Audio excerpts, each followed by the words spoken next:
سلام به روی ماهتون، حالتون چطوره؟ آقا ببخشید ما این مدت نبودیم، امتحان داشتیم، زندگی داشتیم، به هر حال خیلی ازتون عذر میخوام. آقا اومدیم با کلیپ های خفنی، یعنی قراره پشت هم واسهتون ویدیو بذارم، پشت هم. پس خواهشن حمایت کنی، سابسکرایب کن، داری این ویدیو رو میبینی دیگه. آقا چرا داری رد میشی؟ حداقلش یه دونه سابسکرایبی، یه لایکی، یه کامنتی، یه حرکتی بزن خوشگلم. آقا نان استاپ همینجوری شروع کردیم، بریم اولین ویدیو رو ببینیم. بریم ببینیم. با من آماده شید بریم دیت.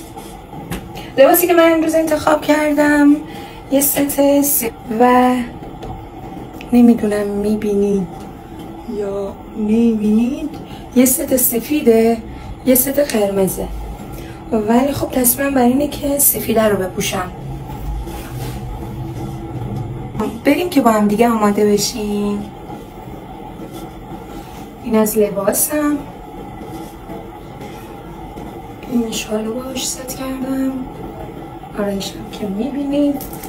برای کیفم این کیف با زنجیر بلند، اولین باری که این کیف رو میخوام استفاده کنم. برای کفشم این صندل رو میپوشم، برای اکسسوری اینو میپوشم.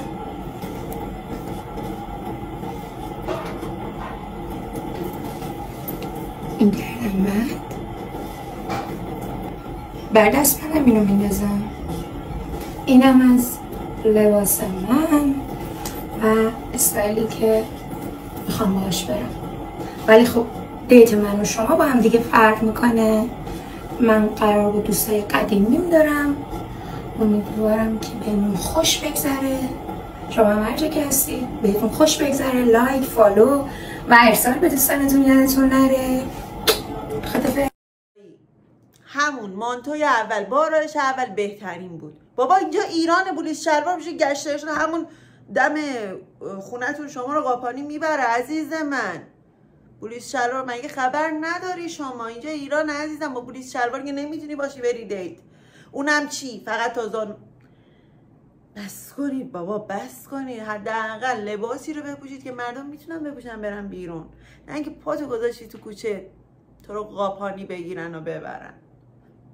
بعدی 8 تیر ماه تولد همسر عزیزم بود که چون شمال بودیم تصمیم گرفتم وقتی برگشتیم یه تولد خانوادگی کنار هم بگیریم. زنگ زدم یه میز رزرو کردم، لباسامونم که از قبل همه رو آماده کرده بودم، حاضر و آماده رفتیم سمت ماشین. و اینجا از بچه‌ها قول گرفتم یه امروز به خاطر تولد باباشونم که شده من اذیت نکنم. از قنادی سر کوچه هم شم گرفتم و راه افتادیم سمت رستوران. از اونجایی که زودتر رسیدیم یکم نشستیم تا میزمون رو آماده کنن. دوست داشتم یه تولد خیلی مفصل‌تر براش بگیرم، ولی خب خودش این مدل تولد بیشتر دوست داشت و خدا رو شکر از همه چیز راضی بود و دوست داشت و دقیقا همون چیزی بود که می‌خواست. و تولد سمیر عزیزم به همین قشنگی برگزار شد. از خدا میخوام که همیشه سایت بالا سر من و 3 تا فرشتمون باشه. جایگاه ویژه‌ای تو قلبم داری. امیدوارم که گوشه از محبتاتو بتونیم برات جبران کنیم. تولدت مبارک سمیر عزیزم. خب اینم از ولاگ تولد. به نظرتون همینقدر ساده و صمیمی خوب بود یا مجلل و مفصل؟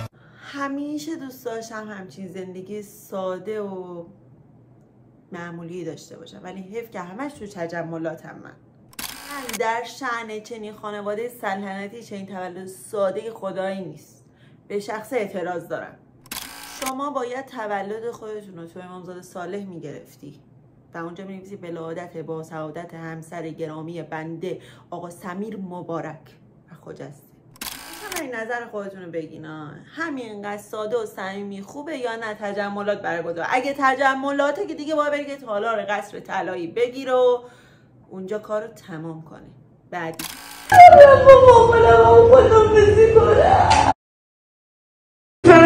میرم پایین میارم. الان میارم. من میرم پایین. تو درم میگم. چرا اینقدر ترس نداری که؟ میخوای بری عمل زیباییه. این همه آدم میرن عملایی میکنن سلامت بشن خوشگل. بابا عمل قلب باز نداری که اینجوری زدی. عمل زیبا لیپو میخوای بکنی، خوشگل کنی بیای واسه آقایی. گریه نداره که. خدا خندمون نیار. حلالیه از پدر و مادر میخواد، تو میخوای بری زیبایی دیگه، میخوای تاقچه رو بزرگ کنی دیگه. حلالیت چی؟ بیا برو دیگه، لیپوه دیگه. بعد تازه همین پست تازه اون آقا امیر نمیشه. چقدر تو مظلوم شدی امروز. بیا برو، میخوای بری واسش بیبیشی، برو بریم یه کافه جذاب ببینید.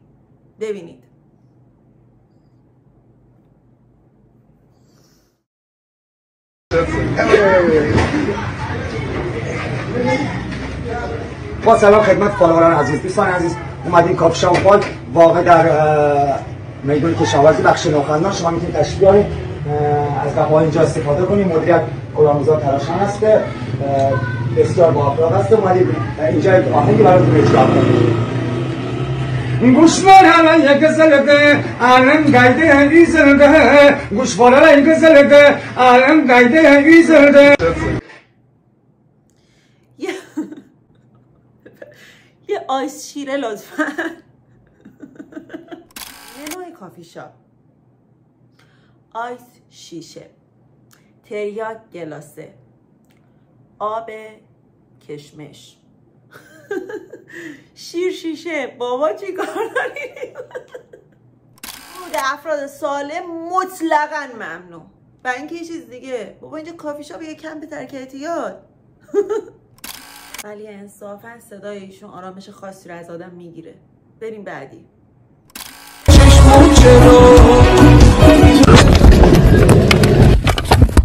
سیاه چشمون به چیز عظما رفت. گراگرای لایف استایل اکثرشون در این ماه محرم اوضاعشون کساد بود. چرا؟ چون اینا هنرشون چی بود؟ دست همسری رو بگیرن و یه رقصی بکنن و یه پانتومیمی برن و بذارن ویو بگیرن، لایک بگیرن. تو این محرم و صفر اگه این کارو که میکردن براشون بد میشد. دیدم به صرفه نیست، اومدن چی کار کردن. ببینید از این راه نون در آوردن. اسم رب الشهدا قطعا حسین چراغ هدایت و کشی نجات است. به عقاید هم احترام بذاریم. من به شخصه تا الان هر حاجتی که پیش امام حسین داشتم حاجت روا شدم. به امید حاجت روایی تک تکتون. خبر پر از درده تم رفیقان. بسم رب الشهدا قطعا. میگه که سید علی اصلا اسم امام حسین میاد همش اشکش در میاد. و سید علی رو زور میزنه، من میتونم جای دیگهش در بیاد. همینه که میگه به عقاید هم احترام بذارید. برین ببینیم. برین ببینیم، نه برین ببینیم.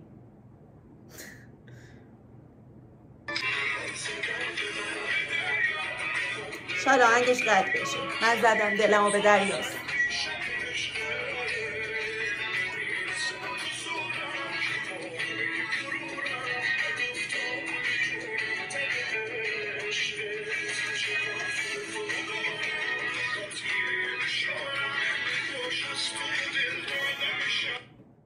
سید علی چرا جفتک میندازی؟ من فهم خب همینو بدونم. وقتی شوهرتو از تو این ماهواره سفارش میدی، یکی بخر دوتا ببر. چی کار به کار این سید علی بدبخت داشتی؟ داشت ماشین بازیشو میکرد دیگه، اومدی همه تر زدی به همه چیز. اما ماشین بازی بهتر نبود؟ من فهم خب بدم این تو روز عروسیش هم همینجوری رقصیده. بابا این ما رو گیر آورده. به خدا یه حسی بهم میگه اینا ما رو گیر آوردن. باور کنی هیچی نیست بابا. این عوارض واکسن برکت. بعدی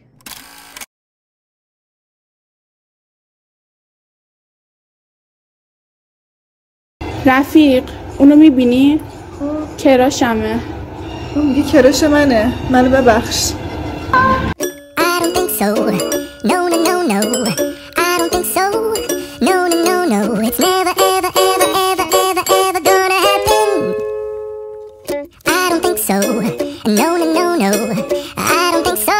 بنده از طرف ایرانیای عزیز، از مردم هند، از کشور هند واقعا عذرخواهی میکنم. واقعا چی کار داری با این هندی بندی ها بابا؟ هندی ها به اندازه کافی فیلم های درست میکنن، تو دیگه توش دیگه. بعدی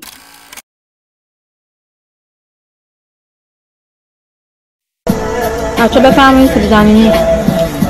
نه ضعیف نتونستم لایو بذارم، ببخشید. بفرمایید.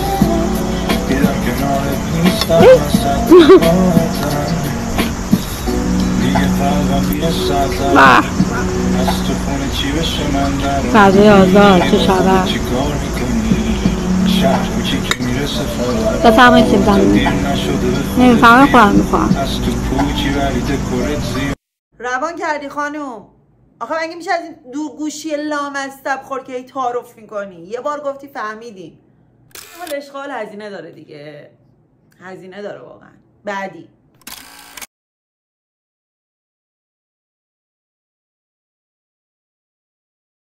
امروز 14مین سال روز مادر شدن، تولد دختر عزیزم شادی جون. لباس و کفش خوشگلی که برایش سفارش دادم و پذیرایی خودم میزیشو خیلی دوست داشتم. به نظر شما چطوره؟ نوبت عکسای خانوادگی شد و خوشحالی من و سمیر دیدن دختر ارشدمون تو روز تولد.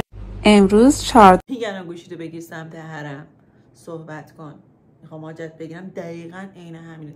بابا من یه لحظه فکرم شهادته. اون پر مشکی چی میگه؟ سفره‌شو نگاه کن. شبیه ظهر عاشورا نیست؟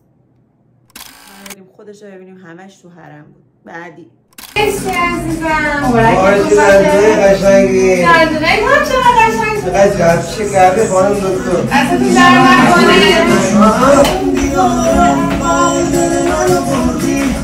زیادی قشنگی آقه خواهر که خوردی اینقدر چشات قشنگه که میشه براش گفت گلی که براش گرفتم تو رو دید و مجموع من که پسندیدمت از اون دورا دیدمت. به والله اگه این نفس عمیق رو نکشم به محض اون کلیپ تموم بشه بیام اینجا دهنم باز چه چیز خوبی در نمیاد. باید چند تا نفس عمیق بکشم که بتونم مؤدبانه انتقاد کنم. دیدین بلاگری روزمرگی بد نیست. حاجی 2 تا رقص با همسری برو دندونتو درست کن. 2 تا رقص با همسری ژل لب داره. 2 تا رقص با همسری ببر دندوناشو کامبازی کن. هر حال منفعت داره دیگه این جینگولک بازی ها. هما نمیاد با من جلوشون برقصید که. بعدی ببینید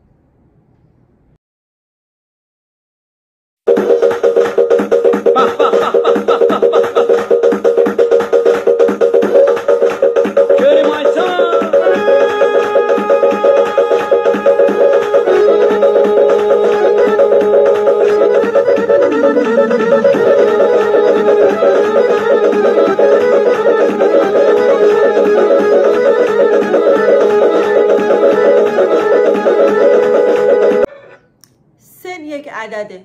کی میگه سن مهمه؟ سن یه عدده. این مادر کنترل بغل دستشه. بچه بدبخت در تو اتاق صدا میکنه میگه بیا کنترل بده. بعد میگه مامان کنترل بغل دستته. میگه پام درد میکنه نمیتونم پاشم. به والله من دیدم همچین گزینه‌ای رو. یا بگیری ناسیونال قدیمی بود روشنش میگردی واسه خودش میلردی تا سر کوچه میرفت. منو یاد اون انداخت. داره شعر جدید معین زد رو میخونه. احتمال داره یوتیوب بازم رو ما کلید کنه و اینا. گفتم بدونید که این داره اون شعر رو میخونه. اگه من یه لحظه حذف کردم بی کلام گذاشتم شما بدونید. خدایی ببینید اصلا چه بعد نمیدونم این اینستاگرام من داری یا نه. بعدم من داوستش میرم خودم میدونم که اصلا شعرها رو حفظ نیستم. من خودم میگم در حفظ کردن شعر کودن ترین آدم ممکنم. اصلا یعنی من نمیدونم درسمو چجوری خوندم. شعر نمیتونم حفظ کنم. بعد به من میگین داغونی. این بعد چیه؟ فقط به من گیر الکی میدین. ببینید عشق امشبم 1000 دفعه نوشتم از روی اسم توه. انگار روح من تو جسم توه. با خودم شب و هی اسم قشنگ تو رو دیکته میکنم. جز تو به کسی فکر نمی کنم. تو شدی قشنگ تر از پریا تو دل کسی. خدایی کی بهتر خون. یه کلیپ میخوام بذارم بعدش نمیتونم چی بگم باور کنید. یه ویدیویی بهش وصل میکنم تا انتها ببینید. اصل مطلب رو براتون ادا میکنم. بفرمایید. میتونی رای بدی؟ بله، خوشبختانه من امسال 18 سالم شد و میتونم رای بدم. بله خیلی عالی، خیلی عالی. ما می‌خوایم یکم فضا رو عوض بکنیم. خب میگفتین شما متولد چه ماهی هستین؟ اردیبهشت. اردیبهشت. شاید ترسناک باشه ها، ما اصلا سابقه داریم. شاید خودم آماده بودم. این برنامه ایزانی سه تکلیف سیاسی مبارک.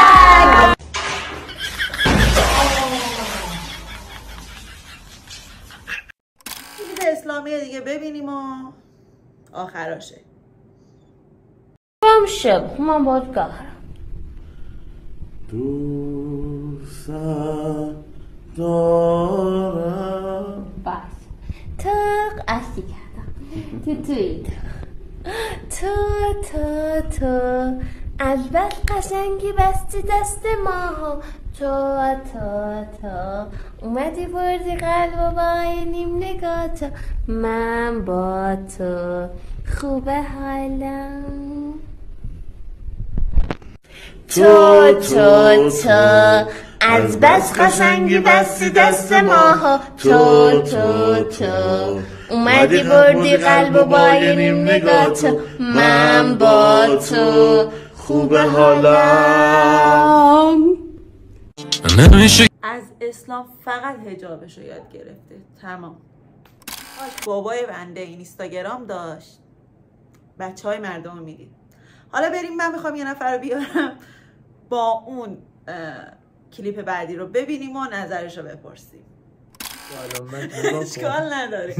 سلام بچه. سلام بچه ها، خوبی؟ رینگ لایته نمون. خب آقا قبل دقیق وسط چشام ده. یعنی با این واسه همین نمیتونم کلیپ بگم. چرا؟ اول از همه یه چیز بگم، من قصد جسارت به هیچ کس رو ندارم. خب الان میخوام جسارت کنم. نه میخوام بگم حواست باشه یه چیز بدی نگی. آها یعنی حرف زشتی. ما نجات پرست نیستیم همینجوری. ما حتی به ایرانی‌ها هم چیز میکنیم دیگه، کلیپاشونو میذاریم. الان مگه خارجیه؟ نه گوش کن، من خارجی حساب میشه. این دختر خانم برای من گفته چی داری که مردم حسیدی کن علاوه دیگه خندم کرده، کمی تجربهم کرده. خب خوره که خندم شوی دارم، شوی که در خیال و خواب تمام زنها و دخترها هستم. یعنی در خواب میبینن در بیداری نمیبینن. من او تو یک شوی دارم، شوی که کامیاب که اصلا من در زندگی سرم به هیچ خانومی را ندیدیم که از شویش یعنی صفت خوب کرده باشه و شویش نداده باشه، شویش درست داشته باشه. اما من 14 سال از کتش هستم. بهترین نعمت دنیا را دارم، بهترین تمام سرمایه دنیا را دارم. وقتی که پول داشته باشی، پیسه داشته باشی، خانه داشته باشی، موتر داشته باشی، شوی هم که داشته باشی تا آدم خوب نباشه، پس همون زندگی هیچ من نمیفهمم از یه جایی بابا میگه که اگه خونه داشته باشی، زندگی داشته باشی، مادر، پدر، پسر، مال، اموال داشته باشی، شوهرم داشته باشی، اما شوهر خوب نباشه هیچ ارزشی نداره. افغانی هستی تو؟ کجا تونستی اینو بگم؟ میگه شوهر من رو تو خواب و بیداری، تو خواب شاید ببینن، تو بیداری نمیبینن. گفتم و دیگه شکر خدا خانه دارم، تمام چیزی دارم، پول دارم، پیسه دارم. فیس خودش میگه دارم؟ فکر کنم میگه پسر دارم، نمیدونه. هستم، کوین هستم دیگه. مردم حتی تو در خانه که راحتم بودی، آرامم بودی، آرامی دارم، خوشی دارم دیگه، درد بیدرمون نداره. داره دیدی؟ خیلی داره. خیلی داره. بابا داره غذا بخوره. اشکال نداره. زیاد داره. اونجا که گفت پسر دارم فکر کردم که بیزه دارم. یعنی برو غذا بخور. خوشش اومده. خدا نگهدار. خب آقا تا کلیپ بعدی ازتون ممنونم. چی گفتم؟ خب امیدوارم که از این کلیپ خوشتون اومده باشه. لایک کنید، کامنت بذارید، سابسکرایب یادتون نره. تا کلیپ های بعدی، خدا نگهدار.